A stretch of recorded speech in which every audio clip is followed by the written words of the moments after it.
Hello students, आज हम जो टॉपिक करेंगे इश्यू ऑफ डिबेंचर्स का पार्ट थर्ड। मैं दो पार्ट पहले करवा चुका हूं। पार्ट वन जिसमें मैंने issue of debentures in cash and other than cash को कवर किया था। आज हम उसका थर्ड टॉपिक करेंगे। दूसरा टॉपिक हमने कोलेटरल सिक्योरिटी के बारे में पढ़ा था, वो भी मैंने वीडियो अपने यूट्यूब चैनल न्यूटन कॉलेज 1991 में डाली हुई है, क्विक रिवीजन क्लास 12 प्लेलिस्ट में। आप उसको देखिए और उसके बाद ये थर्ड टॉपिक होगा। और मेरे चैनल को लाइक करिए, शेयर करिए, सब्सक्राइब करिए, बेल बटन दबाइए ताकि आपको ज्यादा से ज्यादा जल्दी से जल्दी जैसे ही वीडियो डले आपके पास पहुंच जाए और आप अच्छे नंबरों के साथ 12th में क्लियर हो जाए। ठीक है जी। तो आज का जो हमारा टॉपिक है वो है terms of issue and redemption.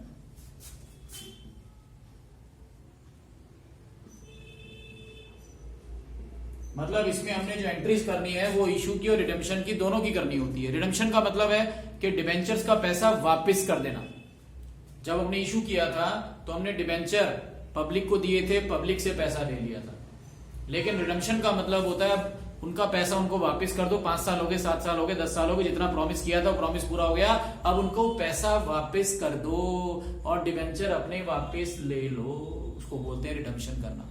लेकिन फिलहाल अभी हमारे सिलेबस में सिर्फ इशू की एंट्रीज हैं। इस बार सीबीएसई ने जो बोला हुआ है इशू की एंट्री है, लेकिन रिडम्पशन का इफेक्ट इशू पर भी आता है, वो भी मैं समझाऊंगा आपको। वैसे इसके 6 केस होते हैं, लेकिन मैं आपको आज बहुत बढ़िया तरीके से सिर्फ 2 स्टेप्स के अंदर ये पूरा खेल समझाने वाला हूं। 6 केस आपको याद करने की जरूरत नहीं, पूरी दुनिया आपको 6 केस बताएगी, ये कर लो, वो कर लो, ये कर लो। क्या क्या ध्यान रखें भाई, इतने सारे ध्यान रखने की बजाय मैं सिर्फ आपको 2 स्टेप्स बताऊंगा और उन 2 स्टेप्स में आप देखना ये सारे के सारे 6 के 6 केस आपके कवर हो जाएंगे।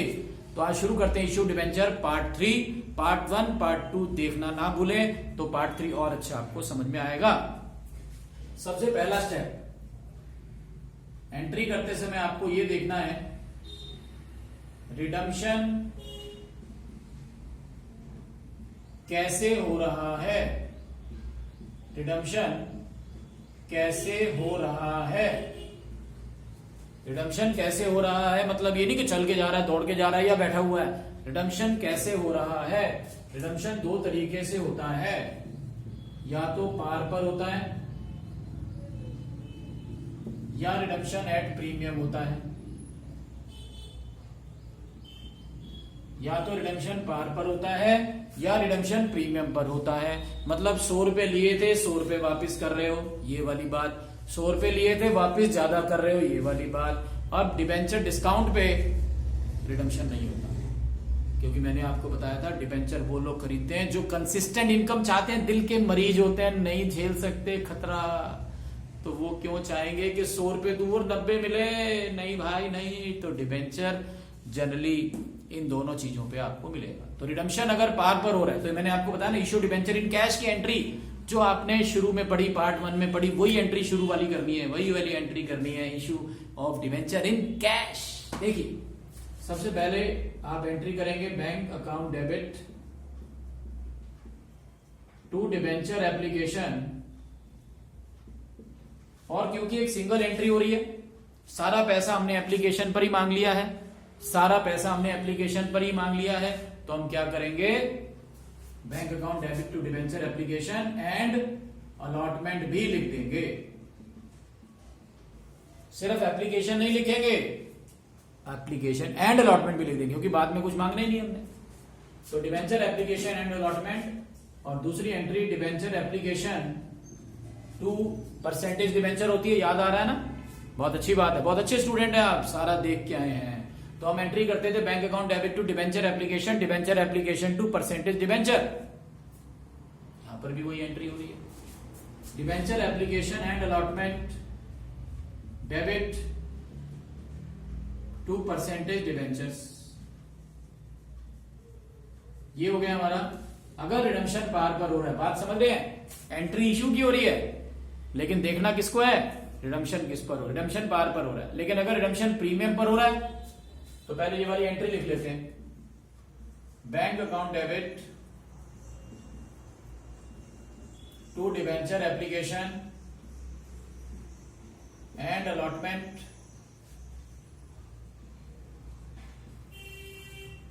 डिबेंचर एप्लीकेशन एंड अलॉटमेंट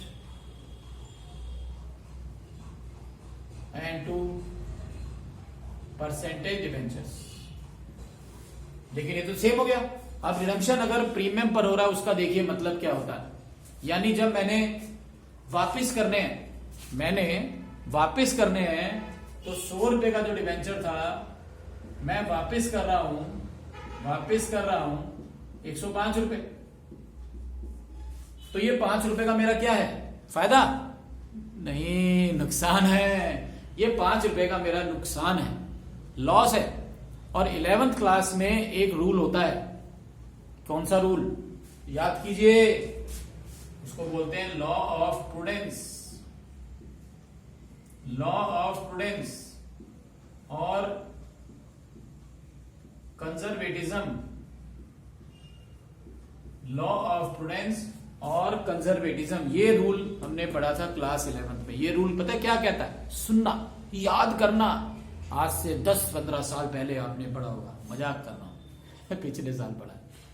तो इसमें क्या बताते हैं कि अगर आपको भविष्य में 2 साल बाद, 4 साल बाद, 10 साल बाद कभी भी लॉस होने का डाउट भी है तो भी आप उसको आज का लॉस मान सकते हो और उसके बारे में प्रोविजन बना सकते हो। जैसे प्रोविजन फॉर डाउटफुल डेट्स, तो आप उसके बारे में प्रोविजन बना सकते हो, डाउट भी हो। और ये तो कंफर्म है भाई, क्योंकि जब डिबेंचर इश्यू होते हैं उसी समय सारी बातें डिसाइड हो जाती हैं कि कब वापस करोगे, कैसे वापस करोगे, कितना वापस करोगे, सारी बातें पहले डिसाइड हो जाती हैं। तो मतलब इश्यू के टाइम ही ये डिसाइड हो गया था कि 100 रुपए के बदले में 105 देंगे, तो 5 रुपए का कंफर्म लॉस होने वाला है। और ये रूल क्या कहता है, जब पता चले तब का लॉस मान लो। तो आपको तो इश्यू के टाइम ही पता चल गया, कि लॉस होगा, तो आप इश्यू का लॉस मान लेंगे इसको। मेरी बात समझ पा रहे हैं आप? प्रूडेंस क्या कहता है, जब आपको डाउट हो जाए तब का लॉस मान लो। यहां तो डाउट ही नहीं, यहां तो कंफर्म लॉस है।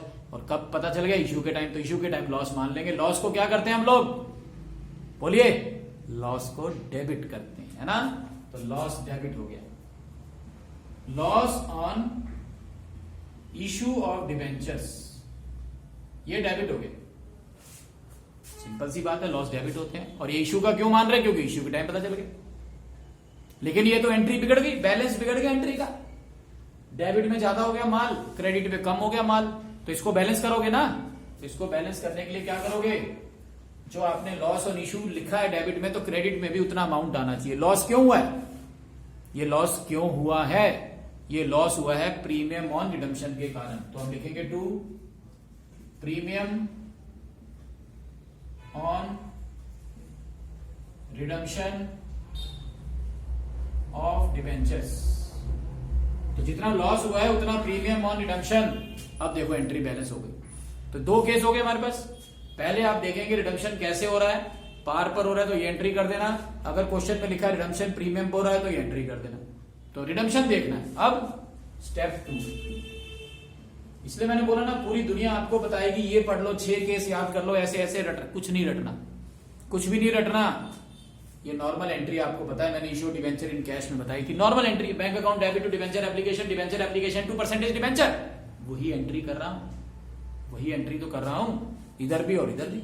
लेकिन रिडम्पशन प्रीमियम पर था, नुकसान को डेबिट करते हैं, ये कहता भाई, ठीक है। स्टेप 2, अब ये देखना है इशू कैसे हो रहा है, इशू कैसे हो रहा है। अब इशू या तो पार पर होगा, पहली बात। अगर इशू पार पर हो रहा है तो दोनों सेम एंट्री,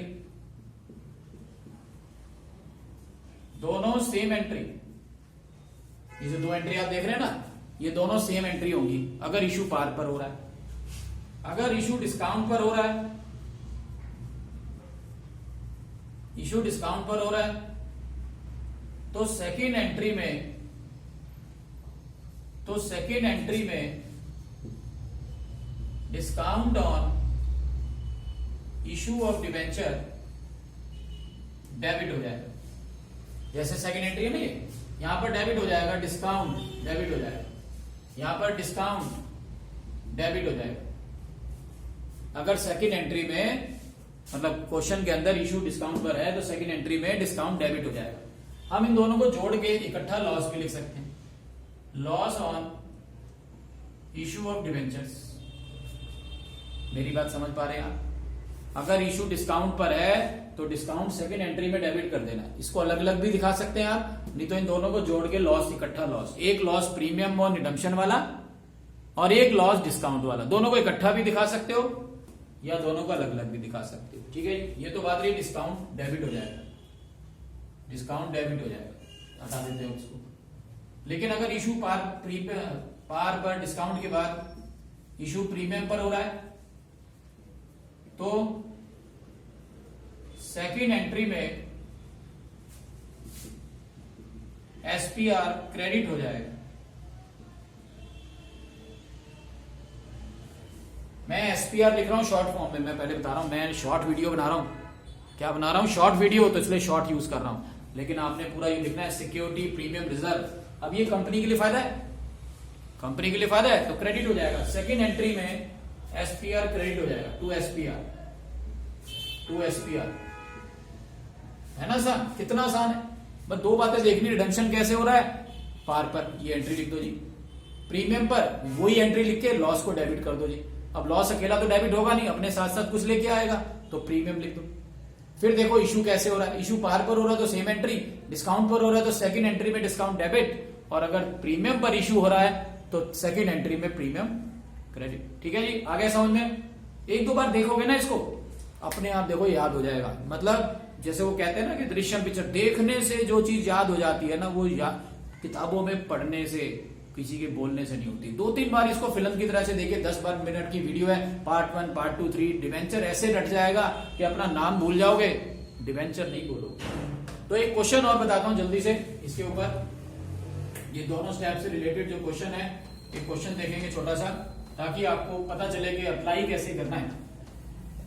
जैसे क्वेश्चन में लिखा है for example ₹30,000 10% debentures issued at 5% discount but redemption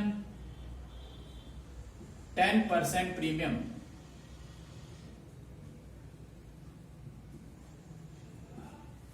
ये रुपीस लिखा है, रुपीस का मतलब है ये 30,000 डिवेंचर नहीं है, ये 30,000 डिवेंचर नहीं है, 30,000 के डिवेंचर है। ध्यान रखना, बहुत कंफ्यूजन हो जाती है। ₹30,000 10% debenture of ₹100 each, of ₹100 each.